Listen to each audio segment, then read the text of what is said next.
ಮಹಿಳೆಯ ಕತ್ತಿನಿಂದ ಕರಿಮಣಿ ಕಸಿದಂತಹ ಕಳ್ಳ, ಪರಾರಿಯಾದ ಕಳ್ಳನ ಬಂಧನ ಆಗಿದೆ. ಇದು ನಡೆದಿರುವಂತಹದ್ದು ಮಂಗಳೂರು ನಗರದ ಕೊಂಚಾಡಿ ಕೊಪ್ಪಳಕಾಡು ಎಂಬಲ್ಲಿ ಕಳ್ಳತನ ಪ್ರಕರಣ ವರದಿಯಾಗಿತ್ತು. ಮಂಗಳೂರು ಮಹಿಳೆಯ ಕತ್ತಿನಿಂದ ಕರಿಮಣಿ ಸರನ ಕದೀತಾನೊಬ್ಬ ಕಳ್ಳ. ಆ ಕಳ್ಳನ ಬಂಧನ ಆಗಿದೆ. ಪರಾರಿಯಾದ ಕಳ್ಳನನ್ನ ಬಂಧನ ಮಾಡಿದ್ದಾರೆ ಮಂಗಳೂರು ಪೊಲೀಸರು. ಕದ್ದಂತಹ ವ್ಯಕ್ತಿ ಮೂಲತಃ ಆ ಭಾಗದವನೇ ಆಗಿದ್ದ. ನಗರದ ಕೊಂಚಾಡಿ ಕೊಪ್ಪಳಕಾಡು ಎಂಬಲ್ಲಿ ಮಹಿಳೆಯ ಕುತ್ತಿಗೆಯಿಂದ 32 ಗ್ರಾಂ ತೂಕದ ಕರಿಮಣಿಯನ್ನ ಕಸಿದು ಪರಾರಿಯಾಗಿದ್ದ ಅಲ್ಲಿನ ಕಳ್ಳ ಒಬ್ಬ. ಇದು ಮಂಗಳೂರಿನಲ್ಲಿ ನಡೆದಿರುವಂತಹದ್ದು. 32 ಗ್ರಾಂ ತೂಕದ ಕರಿಮಣಿ ಸರ ಕಸಿದು ಪರಾರಿಯಾಗಿದ್ದ ಆರೋಪಿಯನ್ನ ಮಂಗಳೂರು ಗ್ರಾಮಾಂತರ ಠಾಣೆಯ ಪೊಲೀಸರು ಅರೆಸ್ಟ್ ಮಾಡಿದ್ದಾರೆ. ಬಂಟ್ವಾಳ ತಾಲೂಕಿನ ರೋಹಿತ್ 25 ವರ್ಷ ಬಂಧಿತ ಆರೋಪಿಯಾಗಿದ್ದು, ಡಿಸೆಂಬರ್ 25ನೇ ತಾರೀಕು ಸಂಜೆ 6:30ಕ್ಕೆ ಕೊಂಚಾಡಿ ಗುರುನಗರದ ನಿವಾಸಿಗಳಾದ ರತ್ನಾವತಿ ಮತ್ತವರ ಮಗಳು ರಶ್ಮಿ ಯಯ್ಯಾಡಿ ಮನೆಗೆ ನಡ್ಕೊಂಡು ಹೋಗ್ತಾ ಇದ್ರಂತೆ. ಅಮ್ಮ ಮಗಳು ಮಾತಾಡ್ಕೊಂಡು ನಡ್ಕೊಂಡು ಹೋಗ್ತಾ ಇದ್ರು.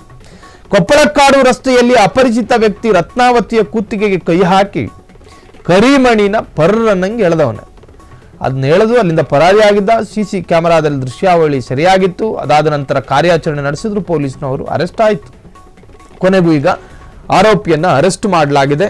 ಆತನ ಜೊತೆ ಈ ಕಳ್ಳತನಕ್ಕೆ ಬಳಕೆ ಮಾಡಿದ ಎಲೆಕ್ಟ್ರಿಕಲ್ ಸ್ಕೂಟರ್ ಅದನ್ನು ಕೂಡ ಪೊಲೀಸರು ವಶಕ್ಕೆ ಪಡ್ಕೊಂಡಿದ್ದಾರೆ.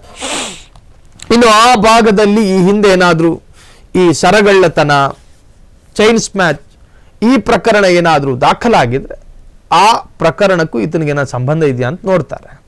ಒಂದು ಪ್ರಕರಣದಲ್ಲಿ ಸಿಕ್ಕಾಕೊಂಡಾಗ ಆ ತರಹದ್ದೇ ಬೇರೆ ಪ್ರಕರಣಗಳೇನಾದರೂ ಈ ಹಿಂದೆ ದಾಖಲಾಗಿದ್ರೆ ಈ ಆರೋಪಿ ಅದಕ್ಕೆ ಸಂಬಂಧಪಟ್ಟ ವ್ಯಕ್ತಿನ ಅನ್ನೋದು ಸಾಮಾನ್ಯವಾಗಿ ಚೆಕ್ ಮಾಡ್ತಾರೆ ಪೊಲೀಸರು. ಆ ಕೆಲಸನ ಪೊಲೀಸ್ನವರು ಮಾಡ್ತಾ ಇದ್ದಾರೆ. ಮಹಿಳೆಯ ಕತ್ತಿನಿಂದ ಕರಿಮಣಿ ಕಸಿದ ಕಳ್ಳ, ಪರಾರಿಯಾದ ಕಳ್ಳನ ಬಂಧನ ಆಗಿದೆ. ನಗರದ ಕೊಂಚಾಡಿ ಕೊಪ್ಪಳಕಾಡು ಎಂಬಲ್ಲಿ ಕದ್ದಿದ್ದ ಕಳ್ಳ ಆರೋಪಿಯನ್ನ ಮಂಗಳೂರು ಪೊಲೀಸರು ಬಂಧನ ಮಾಡಿದ್ದಾರೆ. ಬಂಟ್ವಾಳ ತಾಲೂಕಿನ ರೋಹಿತ್ ಬಂಧಿತ ಆರೋಪಿ ಎಂದು ಹೇಳಲಾಗ್ತಾ ಇದೆ. ಸಿಸಿಟಿವಿ ದೃಶ್ಯ ಆಧರಿಸಿ ಆರೋಪಿಯ ಬಂಧನ ಆಗಿದೆ ಅನ್ನೋದು ವರದಿಯಾಗಿದೆ.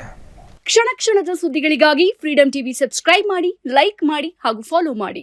ಹೊಸ ಸುದ್ದಿಗಳ ನೋಟಿಫಿಕೇಶನ್ಗಾಗಿ ಬೆಲ್ ಐಕಾನ್ ಮೇಲೆ ಕ್ಲಿಕ್ ಮಾಡಿ.